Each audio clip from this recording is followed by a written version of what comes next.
Welcome, everybody, to the Hounds podcast. This is your home for field trialing and deer dog hunting. It'll be stories and discussions on the world of dog hunting. So let's drop the gate, cast your hounds, and get ready for another episode of the Hounds podcast. The Hounds podcast is proud to partner with Outdoor Dog Supply again for the 2025 season. Outdoor Dog Supply is the leader in online garment sales with their world-class trade-in programs.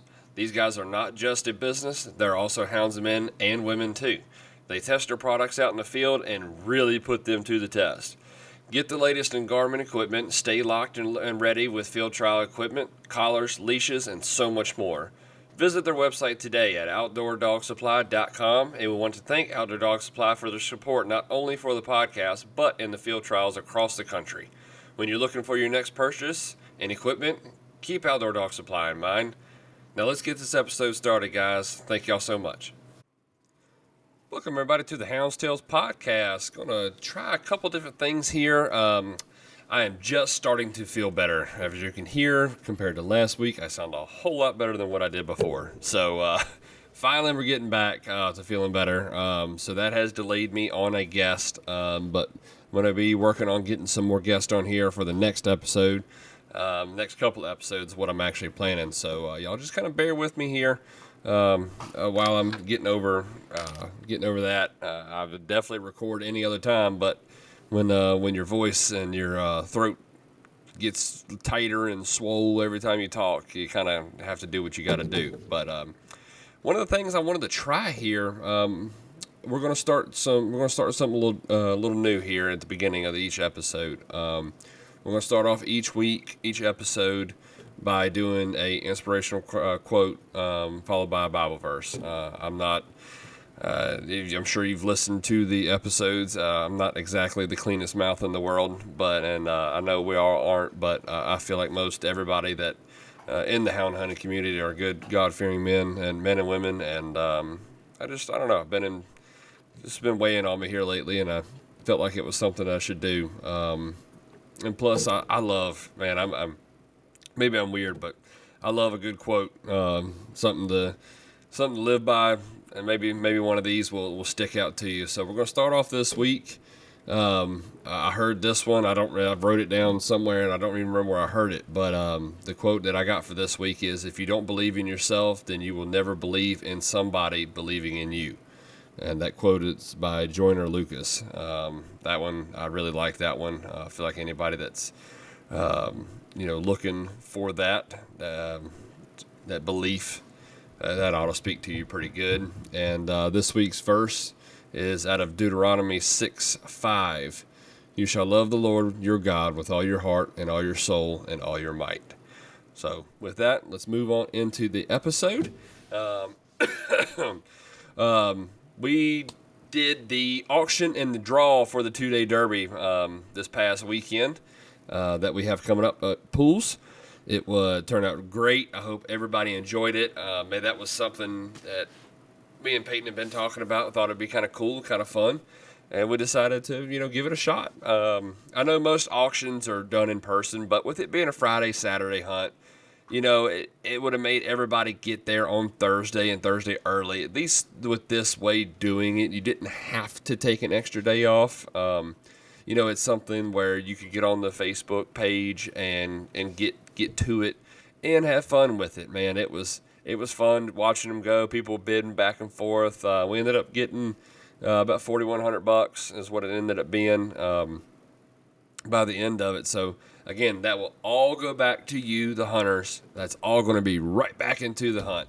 So I hope everybody enjoyed that part of it. There was several different people that were able to lock in on some good auction numbers, and then we did the draw.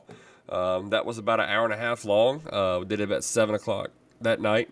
That's about when we got started. There was people coming in and out all the time, some good conversations in the chat, even though I couldn't get everybody to keep talking. But, we made fun with it, and, I felt like that was as fair as you could possibly get. We could have shuffled the numbers maybe on the wheel that we used, but for the most part, I feel like that generated a pretty good randomness of everybody's number. Some people got lucky, some people didn't. But, we went through on those draw numbers, and, Peyton did a great job of picking a lot of the really good numbers. So I don't think anybody was left with a really crappy number, but, to each their own. I don't like 4, so there was a lot of 4s in there, and I would have been like, crap, let me trade that for something different. But, everybody's different on their numbers, so I hope that everybody enjoyed it. I hope everybody thought it was good. I thought it was fair. There are some more numbers available if anybody would like to get in. Not very many, but if you were thinking about it and looking into it and get up with Peyton, I think there might be a handful left. We had some turned in after the draw was over. Y'all get with Peyton, and if you need some more or want to get in on this hunt, I promise you it's going to be a good one. But enough about the hunt. We talked about that last week. Me and Peyton are going to sit down and record probably the weekend before or the week before, maybe 2 weeks before the hunt, and kind of give a good overview what's to be expected, what we have planned for it, all that kind of good stuff. So I hope everybody will tune in for that, and everybody that's coming is going to have a good time. So on this episode, I want to sit down and talk with y'all, and it is just me, so forgive me here. But we haven't talked about the deer doggers in a while. Let's talk about some deer dogging. And one thing I did see that stand out on Facebook, a man named Jason Anders made a comment on the Arkansas Dog Hunter Association Facebook page. He made a statement about getting involved with the fight to keep our sport alive and well, about how it was taken from them over in Arkansas and how his kids and grandkids will never get to hear the beautiful sound of the hounds. He wanted to encourage everyone to take a second and think about what dropping that tailgate means to you and really evaluate what you're putting back into the sport. I'm not going to spend a lot of time on it, but just food for thought. It was something I seen. I liked it. I liked the way he put it into words. And I felt like it should be noted on here. So I hope everybody kind of takes that to heart a little bit. But, what I want to really get into today was raising a set of deer pups. I feel like that's the most common question that I get, and I don't know that we full on attack that on here yet. Maybe we have. Maybe we've talked to some different people about some different ways. But, what I wanted to do is kind of go over the way that I do it, the way that that works for me in the area that I'm at, the style of deer dog hunting that I like doing. There's no foolproof way to do it. There's millions of ways. Well, I say millions. There's dozens and dozens of ways to do it. Everybody will figure out their own way to do it. But this is for guys that maybe haven't quite found that rhythm. Maybe haven't quite done it yet. Something, whatever their question is. Maybe they just need that extra little bit. So I hope this helps somebody. Plus, it's a cool conversation piece in my opinion. So. We'll start off with the breeding. First is breeding. And a phrase that's I've always stuck to and believed in is if you breed a mediocre dog to a mediocre dog, you're going to produce 9 times out of 10 a mediocre dog. Don't just breed it because you have it. Don't just breed it because your buddy has a dog and he said you could do it. You will hate yourself. You will hate it. You will hate the sport. You will hate the dogs. You'll hate everything about it. You'll get frustrated and you'll quit. Make sure take the time. Make sure you take the time to really focus on this part. If this is not the most important part about it, I don't know what else is. You really got it. There's a lot here, so I'm just going to kind of go in the order that I had it typed out, as in my notes. There's a phrase that gets tossed around about breeding the right dog and put your ego aside. Don't let your ego and, how do I say this? Don't be so prideful about wanting to breed in-house or breeding to somebody else's dog because it's somebody else's dog. They may give you crap about it down the road, but if you got a guy down the road that has a stand-up deer dog that every time y'all go hunt in your club, that dog is first in the crossing, that dog is jumping the game, that dog is doing everything that he needs to do. If you have that available to go breed to, why wouldn't you do it? You know, trust me, I get it. I get prideful sometimes, and I want to breed in house. But I'm also, if I'm struggling and I need puppies, and something's coming up that I can do, you know, go for it. Maybe you got a buddy down the road, or maybe you got a guy down the road that had a litter, and maybe he doesn't want all of them. You know, there's different kinds of situations, but look for those situations. But make sure it's out of something that you know is going to do well. Trust your instincts. If you've been hunting for a while, if you really sit down and think about it, don't just say, man, that's, you see one chase and the dog's leading the crossing, like, oh man, that's the dog right there. Really sit down and think about it, man. Find something that's consistent, can do it, can do what you need. Like in my area, you don't need a dog that's going to just run 1,005 miles an hour. You need something that's going to break down, hunt the woods, hold a track, and not let it get, not let the twists and turns and the creaks and the cutover stump them. You need something that's got a really good nose. It may not run 1,005 miles an hour, but he's going to hold on to that track like he's supposed to. So that's what I kind of look for, is a really tracky dog that can hunt trail. Give that old school trail and can get that. I love a cold nose. That's why I like tree stock dogs, them coon stock dogs for my deer dogs. But, you got to find something that does the type of hunting that you want to do or that works good for your area.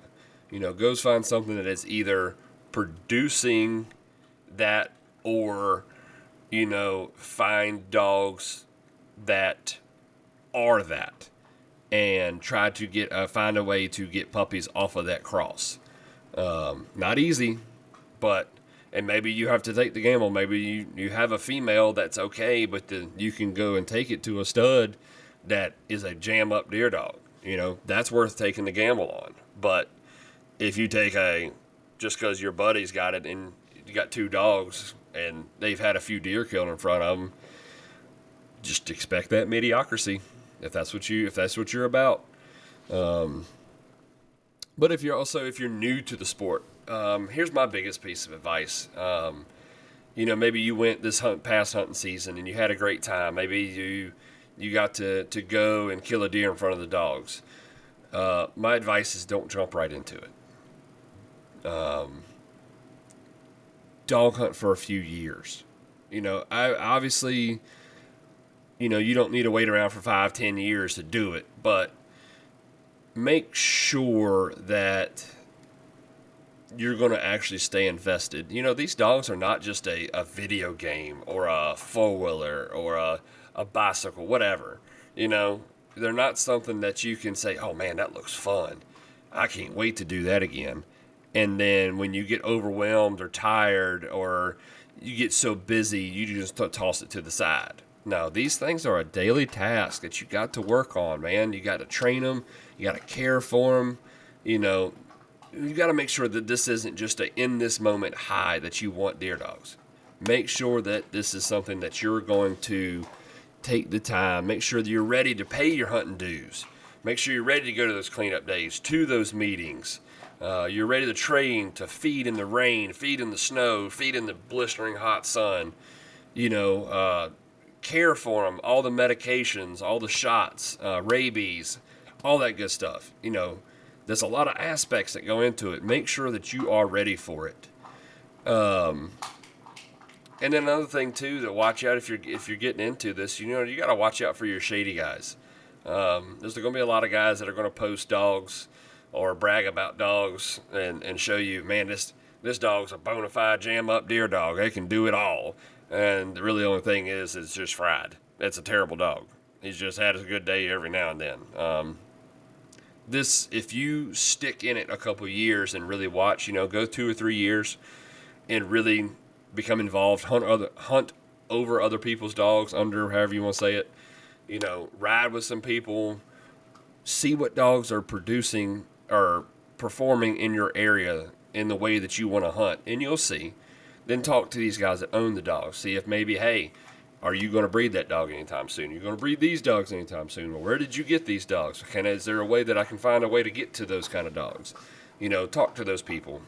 Do some digging before you just jump right in and just start throwing puppies on the ground and raising them up.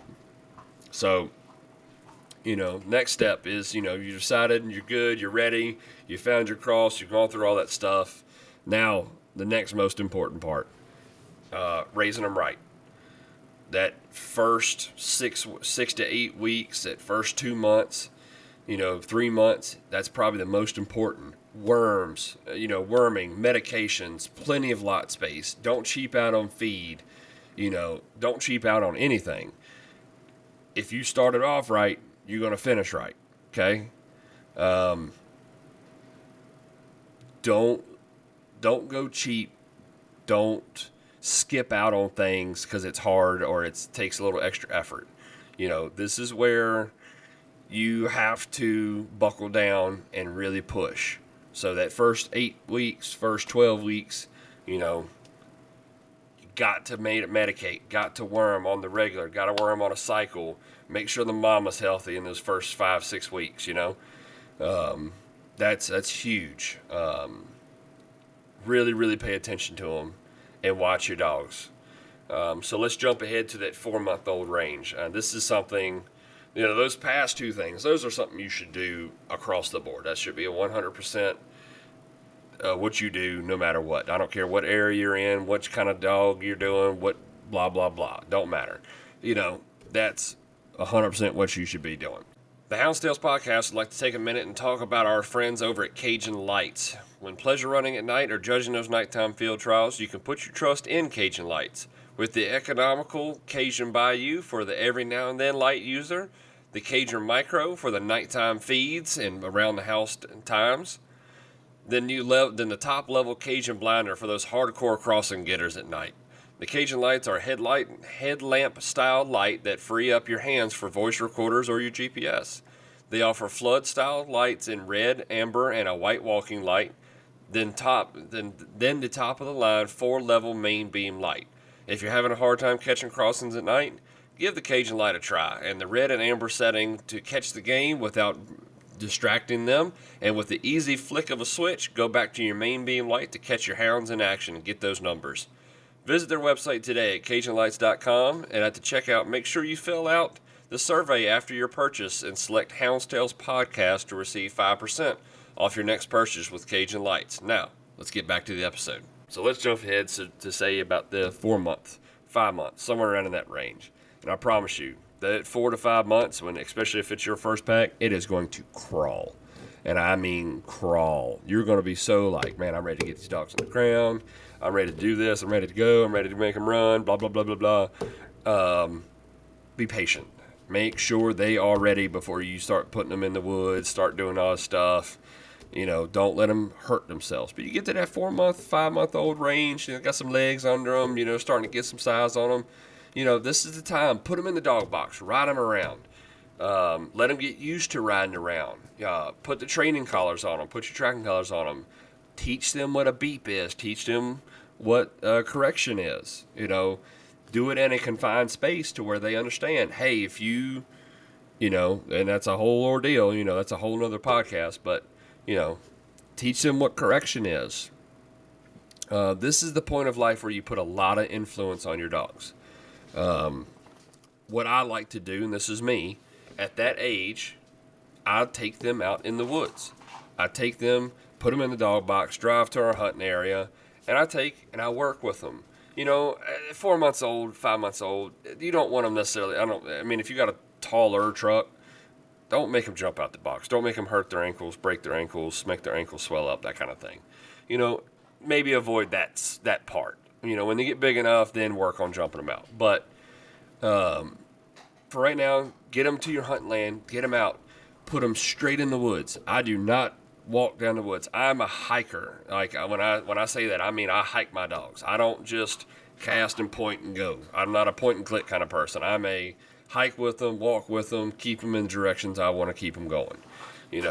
So if you're doing that, teach them those commands. Everybody that hikes dogs got certain commands, got certain hollers, certain way that you talk to the dogs, and that keeps them close, keeps them going in the right direction. But also, they know, like, oh man, he's making that noise. It's time to freaking hunt. Let's go, boys.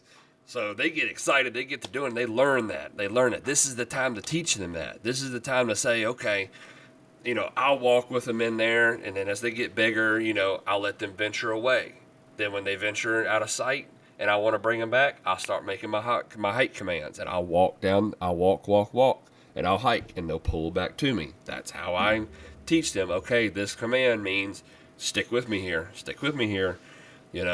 That's how I work them. And that's how I like my dogs being within 100 yards of me in any direction if I can control it. This keeps them saying, okay, maybe they got on a backtrack. Maybe they hit a section and they're not really doing nothing. Maybe I'm seeing something or maybe I spooked a deer up and I want them to come to me. This is how I teach them, say, hey, this is where you need to be going. So take that time if you walk, and teach that. And don't just mindlessly walk through the woods. Go to creeks. Make them cross the water. Teach them that, hey, it's not going to kill you. Go across it. Find downed logs, down trees. Make them jump over them. Make them crawl under them. Find briars, thickets. Push them through it. Walk through it. Get your big boy britches on and put some briar pants on, whatever you got to do. Walk through that sucker. If they see you doing it, they're going to say, okay, he can do it, I can do it. They're going to see these obstacles, barbed wire fences. If you got somewhere where you got to go through a barbed wire fence, teach them what a barbed wire fence is. Teach them, crawl up under it. Go. Do what you got to do. When you teach them and show them that these obstacles are safe, that they can do it, it builds their confidence. That way, when they do get to running and get to hunting, these obstacles are just second nature to them. When a deer crosses a creek, the dog's coming in behind it. It's not going to sit at the creek and say, oh, crap, what do I do now? What do I do now? Oh, crap, And I'll get into that later with some dogs of mine. But, another thing I do is don't walk the roads. Don't walk beaten paths. If you come up on a four-wheeler track, cross that sucker. If you come up on another road in your hunting land, jump straight across it. Don't ever teach them that it's okay to run the roads. A lot of dogs, when they get to a big open road, the first thing they kind of lose their mind. I don't know why dogs do that, but a dog that's not trained will get to a road and lose their mind if they're not on a hot track. I don't know what the thought process is behind it. But if you teach them just, hey, get the heck across the road, a lot of times what I do when I get to those situations is I get to the road and I haul the mail. I run across and I get them and I encourage them, come on, let's go. And this includes blacktops. Maybe when you get to a blacktop, you kind of watch out for cars, that gets a little tricky. You got to play with that and be safe with that, try to do that in the safest manner, figure out what you're comfortable with. But, just teach them that no matter what the road is, get across. And anything that you can think of that while you're out there, if you see something that says, man, that I could see that being a situation that would kind of make them think for a second, do it. Now's the time to help them. Now's the time to learn. They're absorbing so much in this time period. So I'll do this for a few months until they get big enough, maybe once a week, maybe once, maybe twice, if you get lucky, get them out there, just get them out there. Plus that makes them easy to handle too. So I'll do that kind of stuff for, 2-3 months till they start getting their legs up under them, starting getting bigger and getting to that closer to adulthood size where they can run, where they can stretch, where they're going to build the muscle. This is where it gets tricky. The best way, I mean, this is, to me, it's the best way. This is the way I've always been blessed and lucky enough to do, is if you have an older deer dog that they can follow. Maybe you got a buddy that's got an older deer dog, maybe a deer beagle, even better, that's going to teach them in a slower pace. That's not just getting out there and hunting real fast, and then when they jump, the dogs, if they fumbled for a second or puppied for a few minutes, is like I like to call it, and got to playing and got distracted, got to doing different things, maybe that deer, the older dog jumps and takes off, If it's a slow, older dog or a beagle or something like that, it's easier for them puppies to say, hey, maybe I'm supposed to be following him. Maybe I'll go with him. And the more they watch, they learn. They learn off of that old dog. So maybe you don't have that option. What I've done, put them on the ground. Instincts will take over. If you bred right, and if you're working with them, be patient, but it will take time. But their instincts will take over. Just keep putting them on the ground. Keep putting them on the ground. Find you a fresh, hot track. Go out early in the morning. Go find you a fresh deer track. Go find you a deer that you see standing in the field. Maybe you got some hunt land with some fields. Go find them. You find that hot track. You see a deer. Make sure they see it. What I'll do, I'll drop the box. I'll run towards them, and I'll go, I'll act like I'm a daggone dog. It sounds crazy, but it works. But just keep doing that kind of stuff, man. It's patience is key. Not all dogs take to it right away. Some takes weeks. Some takes months. Some takes years. A comparison, my Vader dog. I know y'all have heard me talk about him. When him and his litter, when I got them started, I dedicated to them. I started just like I told you. I did everything like that. The first season, they were born in April, so they were 6 months, 7 months when it comes to hunting season. And the whole season, I just kept feeding them tracks, feeding them with dogs that experienced dogs, putting them in the woods. By the end of the last day of the season, they were running a deer by themselves. They were jumping and running deer by themselves. Very, very blessed with that litter. That was a freak litter that I don't know if I'll ever be able to duplicate. Now, my pups that I'm working now off of Vader, I didn't give them the time that they deserved as they were growing up. I made a mistake. I didn't dedicate to them and didn't give them the time. I got busy. I had too much going on. It's my mistake. So it's not there. So I'm having to find my patience. They will be 2 in June or July, something like that. And they are still struggling to jump and run their own game. They will run if another dog gets it going. They will run with dogs. But as far as doing it by themselves, I cannot put them out there by themselves yet and say that they're going to run, jump, do all that by themselves. Unless they just happen to stumble upon one. They still have a lot of puppy in them. And that's my fault. But I'm having to find a patience with these dogs and say, okay, I'm seeing things. I see it. You have it in your blood on both sides. I know you can do it. I didn't do my job. So I have to be patient and let you learn your job. And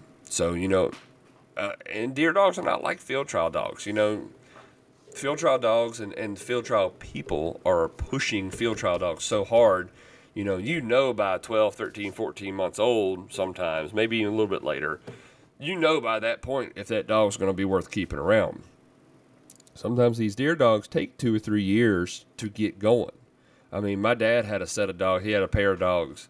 The first 2 seasons, they were garbage. Third season, they clicked. Some of the best dogs he's owned. Why? Don't know. It just took him that long. And it wasn't that he did anything different. I mean, he turned them loose every weekend pretty much. But it just took them that long to become dogs. So sometimes these deer dogs just take a little while to hone their skills in. I think it's a lot more difficult for a deer dog to learn. And some people will disagree. But some people say that they can run a stinking deer. Any dog can run a stinking deer. I highly disagree with that. Running it and running it is 2 different things. So just be patient. We're going to take a quick second and pause this episode and talk about our partners over at Elite Nutrition. Our hounds, they're athletes, guys. They give us their all each and every time that they're casted. Elite Nutrition offers an all-natural products to give your dogs the natural benefits they deserve. From the canine remove and all-natural wormer to the Electro Boost paste for an electrolyte replenishment, body fluid balance, and blood flow improvement.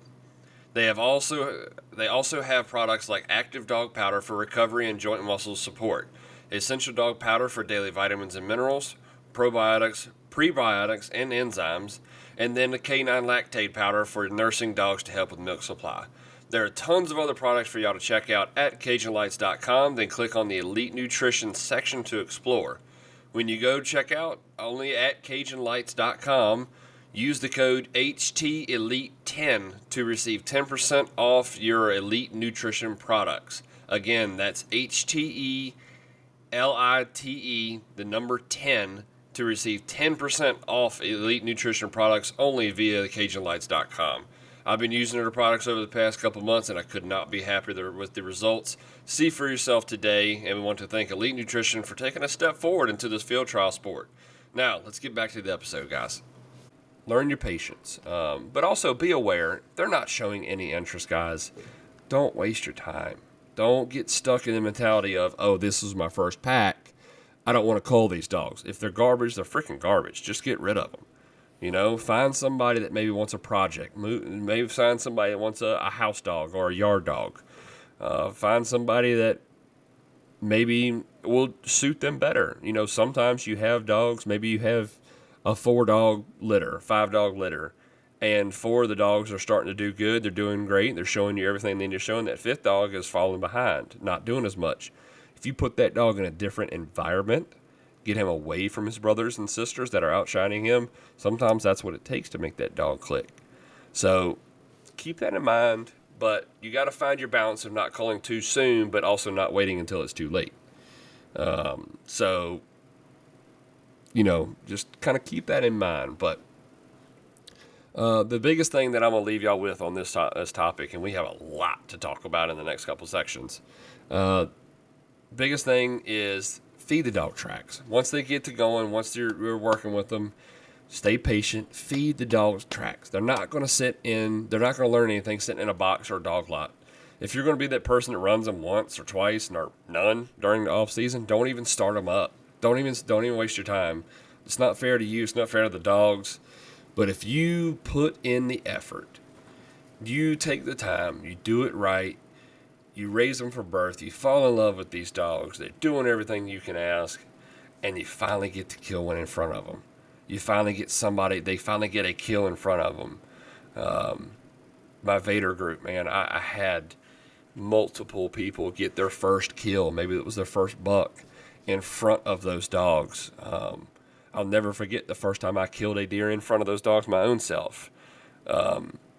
Man, I'm telling you, it will light your world up. It is the most rewarding feeling in the world if you put the time in, put the patience in, put the effort in, and get that happening. So I hope maybe that spoke to somebody. I hope maybe that some people found that is what they needed to hear. And I had to give a little love for the deer dog guys out there this week. So what we're going to do now is go ahead and move into, there's a lot of hunts this past weekend. So we're going to move into the Spotlight presented by Cajun Lights. All right, here we go.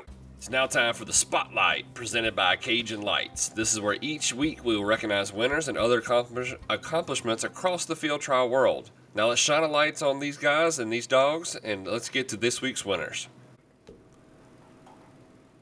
All right, first up on the list, the Ohio State FHA happened in Ottawa. I think that's how you say it. Maybe Ottawa. I don't know how you say it. And it's in Ohio. So we're going to start off with the Derby class. That was an outside hunt, of course.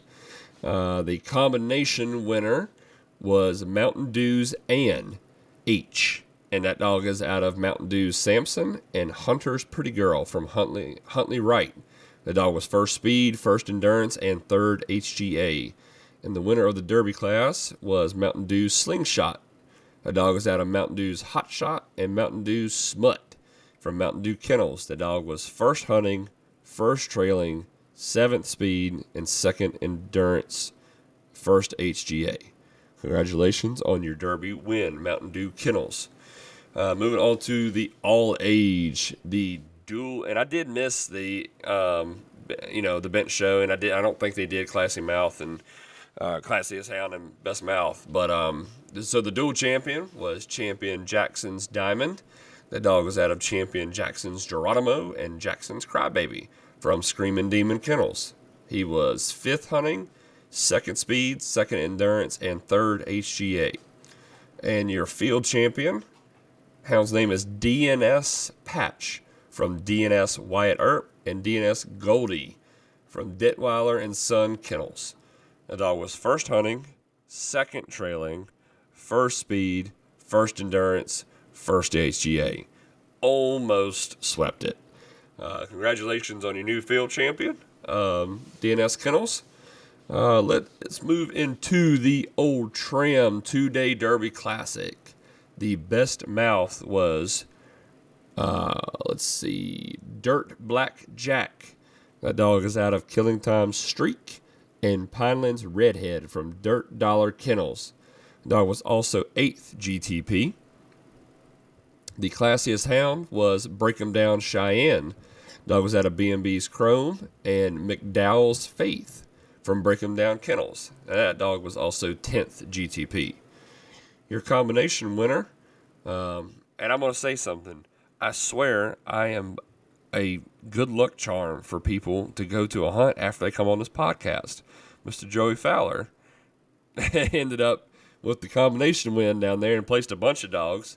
So that dog was Fowler's Pickle Piper HL for High Life. The dog was also out of B&B's Chrome, and Fowler's Foxy Lady HL from High Life Kennels. The dog was 2nd GTP. And the winner of the Derby Classic was Oh My, was the dog's name. It was out of King's Two-Stroke, and I'm going to murder this. Du Bois's Lotto from Spoonfed Incorporated. That dog scored 2,110 GTP points. That is spanking on a 2-day. So congratulations to y'all on everybody that placed and won. Let's move on to the Hunter's Horn Spring Classic Derby Masters at Sell Horns. This is the only one that I saw the bench show results on, so y'all forgive me. The breast opposite sex was Croton's Birdie out of Crystal Coast Coalition, and the best in show was a dog named Wrangler from Davis and Brody Register. The best mouth was Chaos Reaper out of Old Church Swaggerby and Old Church Donnaby from Chaos Kennels. The dog was also 7th GTP. Classiest hound was J&R Rouse's Martin, and that dog was out of Crisco Sundown and ECC Star, and that's from Jeremy and Reagan Rouse. The dog was also 10th GTP.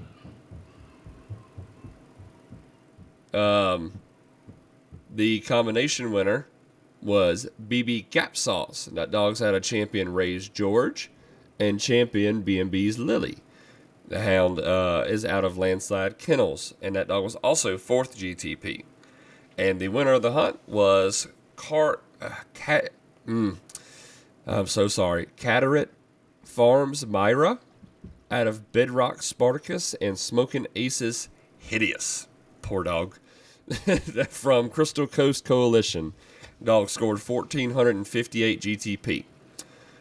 The Pontotoc County FHA at the Lucky Bucket Fox Pen was also this weekend.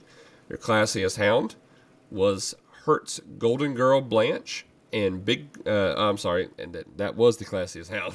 The dog's out of Big Creek Sam and Penashock Creek Rita from Hurt Kennels. The dog was also 3rd GTP. And your dual champion was Champion Sullivan's Willow out of Pinedale Stump B and Slady Bank Blondie from SOS Kennels. The champion was also your best mouth. And that dog was that dog's name is CNL Tango from Mountaintop Shovel and River City Coco from P-Town Mafia. So congratulations to y'all on everybody that placed and the dual and new champion out of that hunt. Last hunt on the books is the Tar River Classic at Tar River. The Derby side, starting with the combination winner, was B&B's Regulator out of Champion B&B's Loot and Champion B&B's Camaro from B&B Kennels. And the winner of the Derby class was Shelton's Xena C. That dog is out of Shelton's Dirty Dan and Shelton's Little Bit from High Pressure Kennels. Congratulations there Uh, old buddy, old Alan Shelton down there. Congratulations, bud. Old chicken. Let's move on to the all age, the best mouth. That dog's name is Fastlane's Rose, and that dog's out of Raise Ace, and let me see, and SNL's Pretty Girl from Fastlane Kennels. The dog was third speed and third endurance and third GTP, and this was a Nationals GTP hunt. Let's see, the Classy Hound was Yard Pack Beulah. I believe that's how that's wrote, or maybe I misspelled it. That dog's out of Davis's Audi and Yard Pack Vegas from Yard Pack Kennels. And the field and dual champion was Humphreys Melinda out of T. Jesse's Wizard and Humphreys Hannah. The dog was first speed and first endurance and first GTP. So congratulations to everybody down there. Mr. William Humphrey, congratulations on your new field and dual champion. I think I might have seen a little bit of a smile if I saw that right. Maybe I didn't. I doubt it. But congratulations again, brother. So next up, we're going to move into a short and sweet section of Around the How, presented by Elite Nutrition. All right, here we go. All right, y'all, now it's time for Around the How, presented by Elite Nutrition. Just make sure you check out their products, Elite Nutrition products, at CajunLights.com. And for 10% off of Elite Nutrition products, when you use the code HTE, LITE, and the number 10. That's HT Elite 10 at checkout. All right, let's get it rocking. All right, we're going to start off with a big one, and I should have probably noted this one a while back. The Special Olympics Benefit Field Trial is this weekend in Elizabeth City, North Carolina. It's on the outside field trial to help raise money for the Special Olympics, Cystic Fibrosis Foundation, Children Today, Leaders Tomorrow organization, the Colin Snap Winslow Memorial Fund, and the Ethan Cottentop Jordan Memorial Fund. There are numbers still available for this hunt. If you're interested, please contact Chase Higginbotham at 757-408-2295 to get you a number, or even if you're just wanting to become involved in this hunt. They were going to have a big auction and raffle down there. Hopefully they're going to make a big lick and get to all these great organizations and charities. So shout out to everybody that's involved in putting that one on, and hopefully I can get all my ducks in a row and start becoming involved in some of these hunts. But also next up, I was hit up and asked to speak on this. The Jennings Ordinary Hunt Club is having a hunt at pools this weekend. They're going to be raffling off a Alpha XL, and the book is still open if anybody's looking for a last minute place to get to running a hunt this weekend. That's going to be a good one. They usually do put on a good show. I have actually been to that hunt, and they do a great job with that hunt. So if anybody's looking for a last minute hunt to get to, that's the one. And last but not least, last and least actually, last week I mentioned that the Virginia DWR is having a meeting, and they were going to be approached by a couple different hunting organizations to add in a training season and an extra hound hunting days for kids and military, both of which were shot down.